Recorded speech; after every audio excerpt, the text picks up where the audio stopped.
welcome to that British homestead. Today I've just got to the allotment, it's starting to rain. No! So I'm going to take today and I'm going to plant up my garlic. So let's get started. So it feels like this time of year, every time you go outside it's raining. But remember how much we were begging for rain in the summer, so it's all come now. Every time I go down the allotment, I am literally having to come home and put everything in the wash. It is so wet. So at least I'm not wearing the same outfit continuously in videos. I do like to save on a bit of washing, as we all know, right? So today I'm going to be planting more garlic, and I know what you're thinking, that you were worried that I didn't have enough garlic in my last video. Yes, I know. I think I ended up planting 98 cloves of garlic. Please remember that I love garlic. Like, I do a lot of canning, which involves a lot of garlic, and then as soon as I open that, I put even more garlic in there because I love garlic. So I'm going to be planting absolutely tons of it. I do have a few more. I probably will do maybe just a little bed, just a tiny little one. Please remember that I am going to go ahead and grow all of my own seeds for next year. So that is one of the things that means that I do grow slightly more garlic than other people. It is recommended 15 cloves per person. There is 3 people, well, 2.5. Jasmine doesn't really count as a full person. She eats like a baby bird, but that does mean that we probably need 45 garlics. So naturally I grow about 160 a year. I really like garlic. I could literally, I found a recipe the other day where you bake the garlic in the oven and then you just squish it out onto bread. I might need more garlic next year. Oh, I love it so much. And to be honest, even though we grow so much, I always panic about running out of garlic. And I did a video the other day about how many garlics I have left, and I was looking at it going, guys, I don't have enough garlic. So hopefully that will last me until the end of summer, because like I said, I eat in everything. I eat like a whole bulb of garlic and everything, and I don't mean clove, I mean bulb. So yeah, I'm really excited about this. I'm also using, and I'm probably going to butcher the way I'm saying this, so please go ahead and laugh loudly and proudly. I'm using my brand new hori knife, which is a Japanese knife that you use for gardening. It's awesome. Okay, I've only used it the once, so naturally I really recommend it, but I got it for our anniversary. I know he's put up with me forever.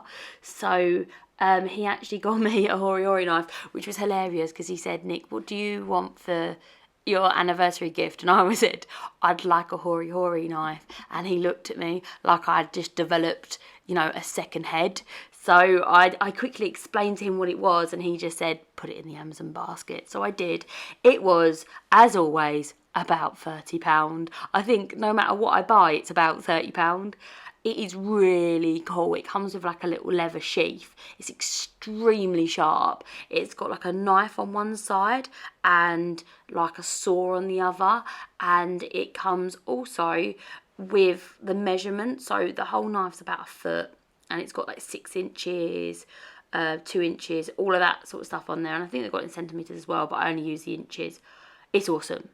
And naturally, with all good gifts, you have to have a little go at stabbing and seeing if you can like work the ground with it, and it is workable. Never had one of these bad boys before, and I've seen them on YouTube, people using them on YouTube, and I was like, oh my goodness, I need one. So that's why I'm using this bad boy now.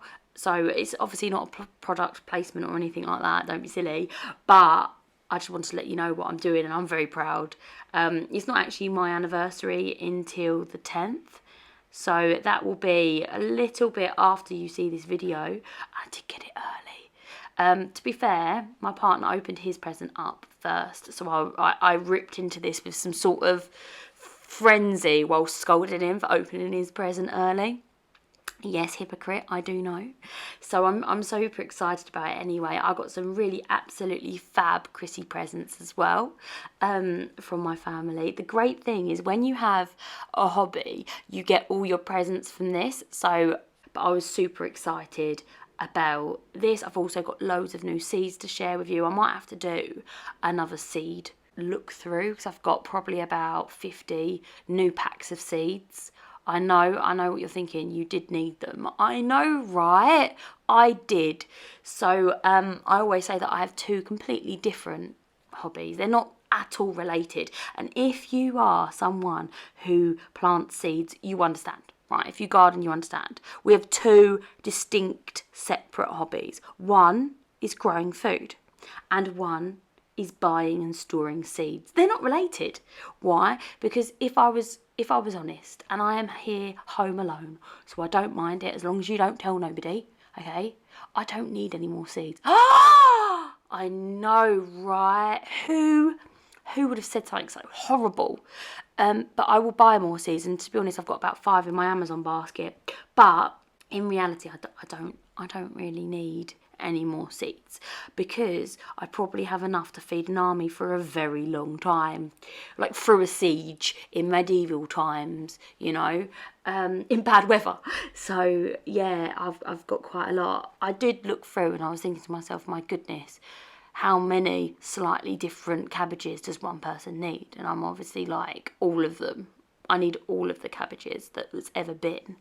But yeah, I also decided today that I need a new type of radish as well. But in reality, I have too many seeds probably. But like I said, they're completely unrelated because I can't grow them all. Probably never grow them all.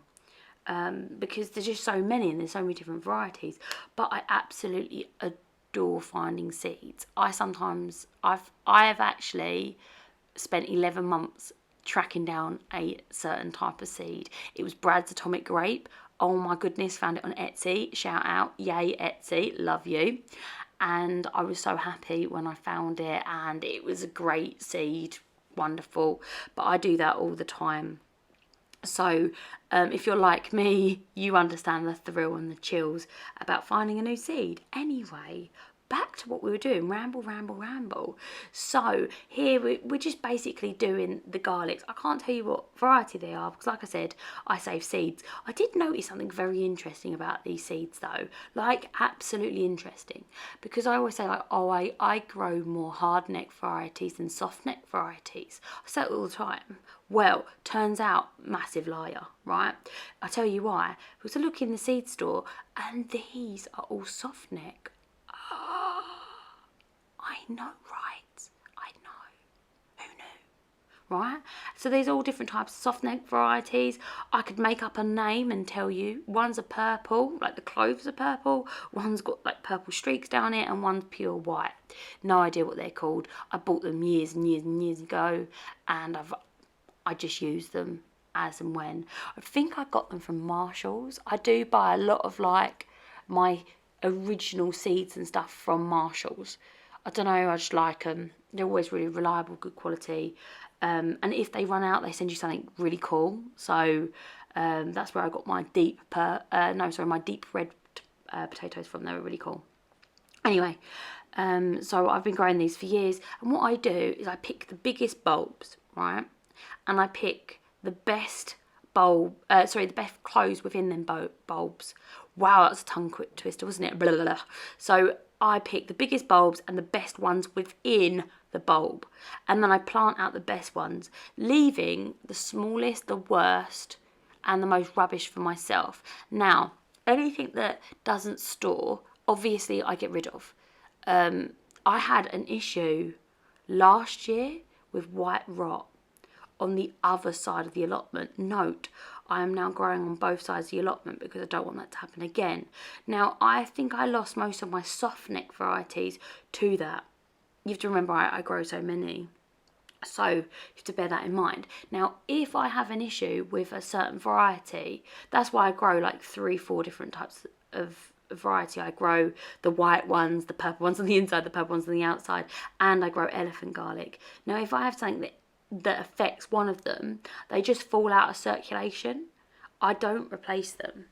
what I would do is, in a absolute emergency situation, it's going to be awful if this happens, I lose a load to rot or whatever. Of course, I would always plant a little bit extra. So I say 160, I probably plant about 200. But say it was an emergency situation and I lost over half, right? I might cry. I love garlic so much. Well, what I would go ahead and do is I would go through my eating varieties, okay? And then I would take out all the best bulbs and the best cloves within there. Now, I told you what happened this year, where we knocked down my old garage, the original messy garage, I know, right? And now we have messy garage 2.0, and you're probably thinking to yourself, but aren't they all messy because of you? And I said, that's very rude, you know, you can't say that. But anyway, so yeah, you would think that I would have organised it so that the seeds were at the bottom. So when I was saying to my partner, because we do our shopping, I've shown you, I do my shopping in the garage, and I would say to him, I'm out of garlic, can you go down and get me a couple of bulbs of garlic? And he'd go down there, you know, out of the kindness of his own heart, and he would grab 2 bulbs of garlic off the top of the basket. Now, what I should have said to him is, don't go anywhere near my garage. No, I'm joking. What I should have done is put the seed garlic at the bottom and I put it on the top. So he was grabbing seed garlic off. By the time I noticed, I might have used like 3 bulbs of garlic, maybe probably more. So I'm a little bit nervous this year, but it makes me a little bit less nervous that I've pretty much got all of them in now. There are like some odds and sods that I will be just putting in for like safety's sake. Like I've been using the garlic and just keeping the best cloves. And I know this sounds weird because I hate small cloves. I hate the teeny tiny little cloves. I think they're rubbish. And I keep all of them for myself. So I was looking through them and I have, like, my seed garlic is massive, like pretty much the size of my palm, a little bit smaller, fits inside the side of my palm. And that's the sort of garlic I'm used to planting. But my other garlic isn't that small anyway, because you have to think it's been 6 years, maybe 6 years, maybe 7 years that I've been growing here. Can't really remember, in this particular location. And I've always saved seed for my garlic. So you can see that every year they get a little bit bigger and bigger and bigger and bigger. And I love a big bulb. Okay, so there's like obviously flavour. It goes without question. If it tastes rubbish, of course it's out. But garlic is just, the garlic that I grow is amazing flavoured, so I don't even take that into consideration when I'm talking about it, sorry. And I also sometimes feed it to my ducks because it's meant to be very good for them, and I just absolutely love garlic. So I would quite like to pickle some and just have some pickled garlic. One of my friends is from up north, and her mum made pickled garlic, and it was amazing, and I ate pretty much all of it in one sitting. So that would be amazing as well, because at the moment, well, we dry garlic, we store it in oil, etc. But it would be nice just to have like a snacky garlic, you know, like when you go to Nando's and they've got them olives and they've got garlic in there. I don't know about you, but I pick out all the garlic and eat that first. Jasmine loves olives, so we have that experience together. We kind of like fight over the garlic cloves, like normal people, basically. But yeah, anyway, I store these bad boys and then I plant them. I do them, it depends on what type of garlic they are. If it is elephant garlic, you've got to give it a little bit more room, so I do it about 1 foot apart. If it is these normal garlic cloves, I do them about 6 inches apart. It is important to space them out. They are greedy. They do like their nutrients. I also, as you can see, have well rotted manure on here, which will give it a really big kind of kickstart. Sometimes in the growing season, I will see it's like struggling a little bit. I might give it some like blood and fish bone meal or whatever I need to do at that time. But because I've recently fertilised these, I don't think I'm going to have an issue with them. Now, there's 2 types of garlic that you can plant. There is bulbs and bulbils. So these little balls that grow on the outside of garlic. Now, you get them mostly on elephant garlic, and if you plant them the first year, you will get a bulb that hasn't split. That's absolutely fine. I've eaten them. I accidentally pull them out up all the time, and they're the same size as a normal garlic, but one bulb with no splits in there. If you leave that in the ground next year, you'll get an absolutely huge elephant garlic, which on average are the size of your entire hand. Now, every year that I grow them, I barely eat any. You only get a few in a packet, and what I've done every year is I've just resown them.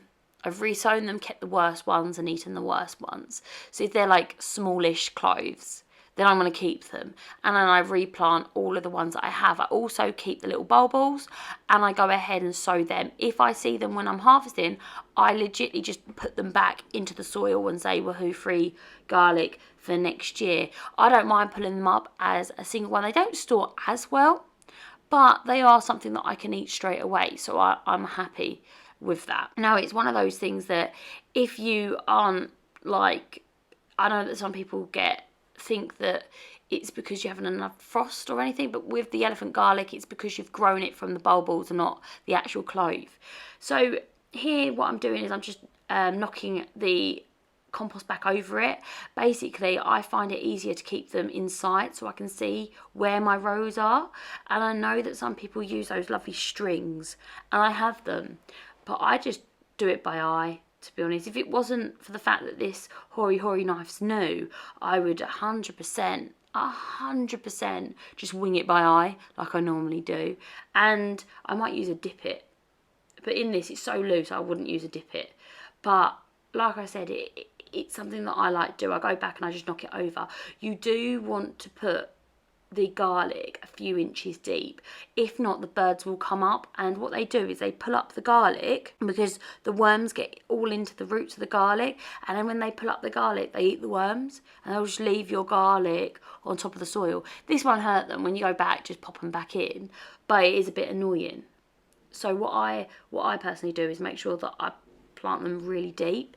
This is just horse manure on top of cardboard, obviously well rounded and well rotted. That is the main thing when it comes to this.